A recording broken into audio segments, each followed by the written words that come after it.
Hi అండి. అందరికీ నమస్తే. నా విలన్ బాస్ పార్ట్ 3.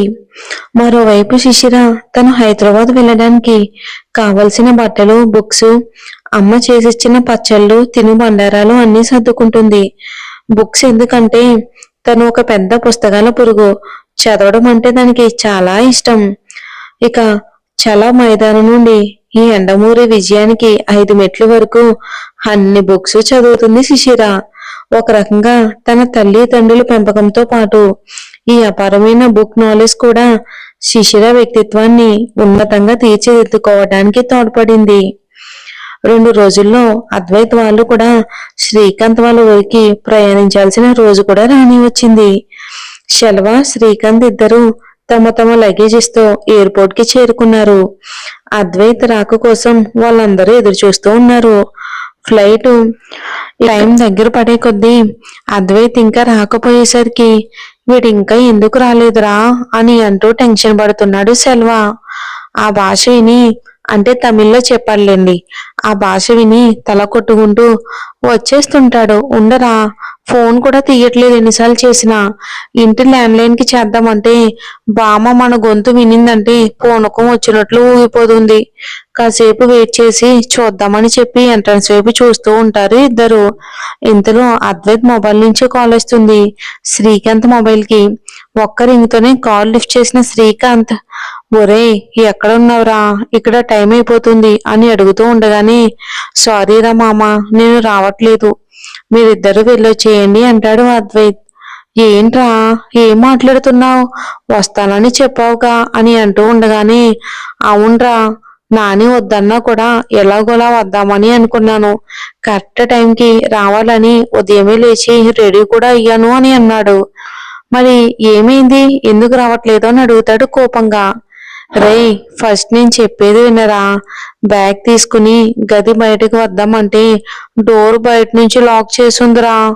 ఎంత పిలిచినా ఎవ్వరూ వచ్చి తీయట్లేదు, నా ఫోన్ కూడా అటెండ్ చేయట్లేదు అంటాడు నీరసంగా. నీ అంకమ్మ, ఎంత పని చేసావురా, లాస్ట్ మినిట్ లో ఇలా హ్యాండ్ ఇస్తావనుకోలేదు. పోరా, నాతో మాట్లాడుకో. శలవాగాడైతే ఏడుపు ముఖమే పెట్టేశాడు అని చెప్పి కాల్ కట్ చేస్తాడు బాధగా శ్రీకాంత్. కాసేపటికి గాగుల్స్ పెట్టుకుని భుజానికి ఒక ఎయిర్ బ్యాగ్ తగిలించుకుని మొబైల్ చూస్తూ లోపలికి వచ్చాడు అద్వైత్. అద్వైత్ మొబైల్ పాకెట్ లో పెట్టుకుంటూ స్టైల్ గా, లేట్ అవుతూ ఉంటే మీరిద్దరు ఇంకే ఇక్కడే కూర్చున్నారేంట్రా బాబు, పదండి అంటాడు ఇద్దరు వైపు చూస్తూ. వెంటనే తలెత్తి చూసిన సెల్వ, రే, వీడి చేతిలో మళ్ళీ మనం మారిపోయాం రా. అబ్బా, మనకు బుద్ధే లేదురా బాబు, ఛే, ఇల్లే. అప్పుడే అద్వైత్ ని చూసి మొహం వెలిగిపోయింది. ఫాస్ట్ గా వెళ్లి పొట్టలో ఒక గుద్దు గుద్దాడు శ్రీకాంత్. అబ్బా అని నవ్వుతున్న తనని చూసి, ఈ ప్రాక్టికల్ జోక్స్ మానరా, నీకెన్నిసార్లు చెప్పాలరా నాయనా, మొదటి అలవాటు మానుకో అని చెప్పి నవ్వుకుంటూ ముందుకు కదులుతారు. సెల్వాకి మాత్రం కోపం తగ్గట్లేదు. రేయ్, నీకు జస్తీ అయ్యిందిరా, మేమేమి చెప్పినాము, నువ్వేమి చేసినావు, ఈ మాదిరిగా జోక్ చేయొద్దు అని చెప్పాగా నీకు అంటాడు సెల్వ. స్వామి సెల్వ, మురుగా, మీరు చెప్పినట్టు నేను కరెక్ట్ టైంకే వచ్చేసాను కదరా, ఇప్పుడు ఎందుకు నన్ను నీ తమిళ మేళంతో చంపుతున్నావు? మీలాగా 2 గంటల ముందు వచ్చి అందరు మొహాలు చూస్తూ కూర్చోవాలా ఏంటి? ఇక పదండి అంటూ ముగ్గురు లోపలికి నడుస్తారు. మరికొద్ది గంటల్లో శ్రీకాంత్ వాళ్ళ ఊరు చేరుకున్న సమయం తర్వాత అక్కడ అందరి ఆత్మీయత ఆహ్వానానికి సంతోషిస్తారు. ఇక శ్రీకాంత్ అద్వైత్ మరియు సెల్వ ఇద్దరిని తన ఇంట్లో అందరికీ పరిచయం చేస్తాడు. ఇద్దరు వెళ్లి శ్రీకాంత్ అన్నయ్య పెళ్లి కొడుకు అయిన శ్రీకర్ని విష్ చేసి తనకు కేటాయించిన గదుల్లోకి వెళ్లి ఫ్రెష్ అవుతారు. కమ్మటి పల్లెటూరు విందు. ఇక భోజనాలు కానించిన తర్వాత సెల్వ, అద్వైత్, శ్రీకాంత్ మిగిలిన అందరికీ భోజనాలు వడ్డించటంలో ఇక బిజీ అయిపోయారు. తమ బంధువు ఒక ఆయన సెల్వతో వాగ్వాదం చేస్తున్నట్టు అనిపించగా అక్కడికి వెళ్ళి, ఏంట్రా, ఏమైంది అని అడుగుతాడు సెల్వాని. నేను సరిగ్గానే అన్ని అడిగి సర్వ్ చేస్తూ ఉన్నారా, ఈయనేమో నేనేదో ఇన్సల్ట్ చేశానని ఓ అరుస్తున్నాడు నా మీద అప్పటి నుంచి అంటాడు బిక్క మొహం వేసుకుని సెల్వ. ఏమైంది బాబాయ్, ఏమన్నాడు నీతో అని అడుగుతాడు. ఏమనేదేంట్రా, ఊరికూరికే నా దగ్గరకు వచ్చి అన్నం వేసేదా అన్నం వేసేదా అని అడుగుతున్నాడు. నేనేమైనా కుక్కనేట్రా అన్నం వేయడానికి? అన్నం పెట్టనా లేదా వడ్డించనా అని అడగొచ్చు కదా అంటాడు ఆయన కోపంగా. అది విని అయ్యో బాబాయ్ వాడికి తెలుగు సరిగ్గా రాదు అని ఏదో మాట్లాడి సర్ది చెప్పేసి అక్కడి నుండి సెల్వాన్ని తీసుకుని పక్కకు వచ్చేస్తాడు శ్రీకాంత్. సెల్వాన్ని చూసి నాయనా నీకు దండం రా బాబు, వచ్చిన చుట్టాలందరి దగ్గర తన్నులు తింటేనే గాని ఊరుగా ఉండేటట్లు లేవుగా నువ్వు. కాసేపు నీ మున్సిపాలిటీ నోరుని మూసేరా, అందరూ వెళ్లే వరకు అంటాడు శ్రీకాంత్. ఆ మాటకి ఉడుక్కుంటూ చూసిన సెల్వాన్ని చూస్తూ నువ్వు ఇంకో 2 రోజులు ఈ తెలుగే మాట్లాడితే చాలురా, మా ఊళ్ళో నాకున్న పూర్వం అంతా గంగలో కలిసిపోవటానికి అని చెప్పి అద్వైతిని పిలిచి ఇద్దరిని తీసుకెళ్లి వాళ్ళ ఊరంతా తిప్పి చూపిస్తాడు. తిరిగి తిరిగి ఇంటికి వచ్చిన వెంటనే అలసిపోయి తమ గదికి వెళ్లి నిద్రపోతారు అద్వైత్ సెల్వాలు. శ్రీకాంత్ వచ్చిన బంధువులందరితో మాట్లాడుతూ పెళ్లి పనుల్లో బిజీ అయిపోతాడు. కాసేపు నిద్రపోయి లేచిన అద్వైత్ ఇంకా నిద్రపోతున్న సెల్వ మోహన్ చెంబుడు నీళ్లు తెచ్చి కుమ్మరిస్తాడు. అయ్యో వర్షం వర్షం అని అరుస్తూ నిద్రలేచిన సెల్వ మంచినీళ్ళ చెంబును పట్టుకుని నవ్వుతున్న అద్వైత్ని చూసి కోపంగా బెడ్ మీద నుండి లేచి కొట్టబోయి ఆ నీళ్ళల్లో జారి మళ్లీ పడి అద్వైత్ ఇచ్చిన చెయ్యి పట్టుకుని లేచి నిలబడి తనని మింగేసేటట్టు కోపంగా చూస్తూ ఫ్రెష్ అయ్యి వస్తాడు సెల్వ. వీళ్ళిద్దరూ కూడా పెళ్లి పనుల్లో శ్రీకాంత్ కి సహాయం చేస్తూ అంతా తామై తిరుగుతూ అందరితో బాగా కలిసిపోతారు. మరో రోజు కూడా అలా బిజీగా సరదాగా గడిచిన తర్వాత మరుసటి రోజు ఉదయాన్నే అందరి బంధువుల సమక్షంలో చాలా బాగా జరిగింది శ్రీకర్ వివాహం.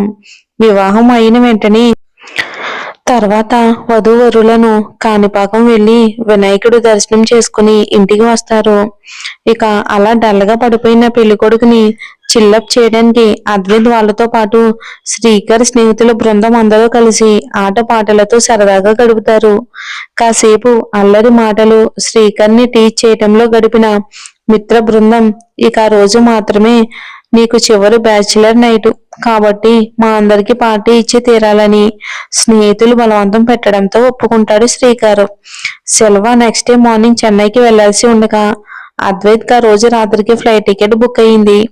ఇక శ్రీకాంత్, అద్వైత్, సెల్వ, శ్రీకర్ ఇంకా కొంతమంది అతని స్నేహితులు అందరూ కలిసి పెద్దవాళ్ళకి తెలియకుండా వాళ్ళ పొలాల దగ్గర వర్షం వచ్చినప్పుడు స్టే చేయడానికి వేసున్న ఒక చిన్న ఇంట్లో సిట్టింగ్ ప్రోగ్రాం పెట్టుకున్నారు. ఇక శ్రీకాంత్, సెల్వ పార్టీస్ కి ఎప్పుడైనా వెళ్ళినప్పుడు ఇక బూజింగ్ అలవాటు ఉంది, కానీ అద్వైత్ కి ఇష్టం ఉండదు. కానీ స్నేహితుల బలవంతం మీద ఇదివరకు ఒకసారికి ఆల్కహాల్ తీసుకున్నాడు మన హీరో. నచ్చగా మళ్ళీ ఎప్పుడు కూడా తీసుకోలేదు. కానీ రోజు మంది ఎక్కువగా అవటం వలన అందరూ కలిసి అద్వైత్ కి బలవంతంగా తాగించేశారు. అలా అందరూ బీభత్సంగా ఎంజాయ్ చేసిన తర్వాత అద్వైత్ ఆ రోజు నైట్ ఫ్లైట్ కి వెళ్లాల్సి రావడం చేత తాగున్నప్పుడు ఫ్లైట్ జర్నీ కుదరదు కాబట్టి రేపు వెళ్ళొచ్చని శ్రీకాంత్ చెప్తూ ఉండగా లేదురా నానికి రేపు ఉదయం కల్లా ఇంట్లో ఉంటానని ప్రామిస్ చేశాను, నేను ఎట్టి పరిస్థితుల్లో వెళ్లే తీరాలి అంటాడు తను. అలాగే అయితే కానీ ఈ పరిస్థితిలో ఫ్లైట్ కి వెళ్ళలేవు, నా కజిన్ రైల్వే డిపార్ట్మెంట్ లో పనిచేస్తున్నాడు, వాడికి చెప్పి ఈ రోజు రాత్రికి హైదరాబాద్ కి ఏ ట్రైన్ ఉందో దానికి బుక్ చేయమంటాను, రేపు ఉదయం కల్లా హైదరాబాద్ కి రీచ్ అయిపోతావు, ఆ లోపు నీకు కూడా ఈ మందు ఎఫెక్ట్ తగ్గి నాని దగ్గర నుంచి తప్పించుకుంటావని చెప్పి తన కజిన్ కి ఫోన్ చేస్తాడు శ్రీకాంత్. కొద్దిసేపట్లో తిరిగి ఫోన్ చేసిన అతను సెకండ్ ఏసీలో ఎవరిదో ఒక టికెట్ చివరి నిమిషంలో క్యాన్సిల్ అయితే దాన్ని అద్వైత్ కలెక్ట్ చేశారని, టికెట్ ఆయన పేరు మీదే ఉన్న అద్వైత్ ఆయన ప్లేస్ లో ప్రయాణం చేసేలాగా ఏర్పాటు చేశానని చెప్పడంతో అతనికి థ్యాంక్ యూ చెప్పి ఫోన్ పెట్టేస్తాడు శ్రీకాంత్. ఎవరికి ఎదురు పడకుండా ఇంటికి వచ్చి లగేజ్ తీసుకుని శ్రీకాంత్ అమ్మ నాన్నలకి కాస్త దూరం నుంచే బాయ్ చెప్పి బయలుదేరతాడు తను. తనతో పాటు వస్తానన్న శ్రీకాంత్, సెల్వ ఇద్దరిని వద్దని చెప్పి ఇంట్లో రెస్ట్ తీసుకోమంటాడు అద్వైత్. డ్రైవర్ ని పంపి తనని రైల్వే స్టేషన్ లో డ్రాప్ చేస్తారు. శ్రీకాంత్ కజిన్ రిఫరెన్స్ వలన దొరికిన ఆ బోగీకి వెళ్లి తన సీట్ లో సెటిల్ అవుతాడు అద్వైత్. అది సెకండ్ ఏసీ కావటం వలన అదే బోగీలో ఇంకో 2 ప్యాసింజర్స్ ఉంటారు. ఖుషి సినిమాలో ఉంటుంది చూడండి, క్లైమాక్స్ సీన్ తో అలాగన్నమాట. అంటే మీకు అర్థం అవడానికి. అద్వైత్ వెళ్ళేసరికి ఎదురుగా ఉన్న సీట్ లో రావాల్సిన వాళ్ళు ఇంకా రాలేదు. అద్వైత్ వెళ్లి లగేజ్ పైన పడేసి తన సీట్లో వెనక్కి వాలి కూర్చుంటాడు. ఆల్కహాల్ ప్రభావం వలన మత్తుగా ఉంది తనకి. భోజనం ముగించుకుని వచ్చినందువలన నిద్ర వచ్చినట్టు అనిపించగా బ్లాంకెట్ తీసి ఫుల్గా ముసుగేసేసుకుని పడుకున్నాడు తను. ఆ రోజే అదే ట్రైన్ కి హైదరాబాద్ వెళ్లేసిన మన శిశిర ట్రైన్ ఎక్కించడానికని శిశిర అమ్మ నాన్న భాను అందరూ వచ్చారు రైల్వే స్టేషన్ కి. దారిలో వచ్చినంతసేపు కూడా వాళ్ళు జాగ్రత్తలు చెప్తూనే ఉన్నారు పద్మావతి గారు. వీళ్ళు స్టేషన్ కి వచ్చేసరికి ట్రైన్ బయలుదేరడానికి ఇంకా కొద్ది నిమిషాలు ఉండడంతో శేఖర్ గారు శిశిర ఇద్దరూ కలిసి లగేజ్ అంతా కూడా లోపల బోగీలో సర్దేశారు. శేఖర్ గారు లగేజ్ పెట్టి బయటకు వస్తూ శిశిరతో, అమ్మా నీ ఎదురుగా ఎవరో పడుకుని ఉన్నట్టున్నారు, వారిని లేపి కాస్త అవసరమైతే నీకు కాస్త తోడుగా ఉండమని చెప్పనా అని అడుగుతారు. అయ్యో వద్దులే నాన్న, ఎవరో నిద్రపోతున్నట్టున్నారు, అలా లేపడం బాగోదు, నాకేమీ పర్వాలేదు, ఇప్పుడు పడుకుని నిద్రపోతే కళ్ళు తెరిచేటప్పటికి హైదరాబాద్ కి చేరుకుంటాను, ట్రైన్ బయలుదేరే సమయం అయ్యింది, మీరు కిందకి దియండి అని చెప్పి తను కూడా కిందకి దియేసి ఇక అమ్మని నాన్నని హత్తుకుని వీడుకోలు చెప్తుంది శిశిర బాధగా. తన వైపు కూడా చూడకుండా మొహం అటువైపుకు తిప్పుకుని నిలబడిన భాను దగ్గరికి వెళ్లి భుజం మీద చేయి వేయగానే భాను గట్టిగా ఏడుస్తూ, అక్క నువ్వు లేకుండా ఎలా ఉండాలి ఇంట్లో, నాకేమీ తోచదు, నేను ఉండలేను అని ఏడుస్తుంది భాను. చెల్లెలు ఏడుపు చూసి శిశిరకి కూడా కళ్ళల్లో నీళ్ళొచ్చాయి. కాల్ చేస్తాను అని చెప్పి కాసేపు మాట్లాడి అందరికీ బాయ్ చెప్పి తను భోగి ఎక్కుతుంది శిశిర. ట్రైన్ నెమ్మదిగా స్టార్ట్ అయిన తర్వాత ఇంకొకసారి అందరినీ చూసి చెయ్యి ఊపి లోపలికి వెళ్లే ముందు డోర్ దగ్గర అంటించున్న ప్యాసింజర్ నేమ్స్ లిస్ట్ చూస్తుంది. ఆ బోగిల్లో ఉన్నది ఎవరో తెలుసుకోవడానికి. పరంధామయ్య A72 అని చూసి తేలిగ్గా ఊపిరి పీల్చుకుని తన ప్లేస్ కి వెళ్ళిపోతుంది. శిశిర లోపలికి వెళ్లేసరికి ఎదురు భర్తలో ఉన్నానాయన బ్లాంకెట్ ఫుల్ గా కప్పుకుని అటు తిరిగి పడుకుని నిద్రపోతున్నాడు. ఎవరో వయసులో పెద్దయిన అలాగే అనుకుంది తను. పాపం డిస్టర్బ్ చేయకూడదు అనుకుని మెల్లగా శబ్దం రాకుండా హ్యాండ్ బ్యాగ్ లో నుంచి ఎండమూరి అంతర్ముఖం నవల తీసుకుని సీట్ కి ఆనుకుని కాళ్ళు పైకి పెట్టుకుని చదవడం స్టార్ట్ చేసింది శిశిర. అలా ఒక 2 గంటలు చదివిన తర్వాత నిద్ర వస్తున్నట్లు అనిపించి బుక్ తీసి బ్యాగ్ లో పెట్టి పక్క సీట్ లో పడుకున్న ఆయన వైపు చూసింది. ఇంకా అదే రీతిగా ముసుగేసుకుని పడుకున్న తనని చూసి లైట్ ఆపి సీటు దగ్గర ఉన్న ఇంకో చిన్న లైట్ వేసుకుని పడుకుంది. పడుకున్న కాసేపటికి నిద్రాదేవి ఒడిలోకి జారుకుంది శిశిర. సూర్యుడు రావడానికి ఇంకో 2 గంటలు ఉందనగా మెలకు వచ్చింది అద్వైత్కి. బ్లాంకెట్ తీసి లేచి కూర్చున్నాడు. తలంతా దిమ్ముగా అనిపిస్తూ ఉండటంతో తలని 2 చేతులతో అలానే గట్టిగా పట్టుకుని కూర్చున్నాడు. కాసేపటి తర్వాత దాహం అనిపించి వాటర్ బాటిల్ కోసం బ్యాగ్ ఎక్కడ పెట్టానా అని వెతుకుతూ ఉండగా ఇక యథాఫలంగా ఎదురు సీట్లో చూడగానే కళ్ళు ముందు ఒక్కసారిగా మెరుపు మెరిసినట్లు అనిపించింది తనకి. బంగారు తీగలాంటి ఒక అమ్మాయి పడుకుని నిద్రపోతుంది అక్కడ. అలాగే కూర్చుని ఆ అమ్మాయిని పరీక్షగా ఆసక్తిగా చూస్తున్నాడు అద్వైత్. వంగపు కలర్ చీరలో నెమలికి చీర కడితే ఇలానే ఉంటుందేమో అనిపించేలా ఉంది తను. దిండు మీద తల పెట్టుకుని కాళ్ళు చాపుకుని కుడికాళ్ళు ఎడమకాళ్ళు పాదం మీద వేసుకుని ఎడమ చేతిని మడిచి బొగ్గ కింద పెట్టుకుని చేతిని పడుకుంది. తన ఒత్తైన పొడవాటి జడ ముందుకు పడి తన చేతి మీదుగా నడుం వరకు ఉంది. తెల్లని మేని చెయ్యతో మెరిసిపోతున్న ఆ అమ్మాయి మొహంలో పెట్టుకున్న చిన్న బ్లాక్ కలర్ బొట్టు కూడా తనకి అపురూపంగా ఉంది. అప్పుడే నిద్రలో కదిలినట్టు కొంచెం మెల్లగా కదిలింది.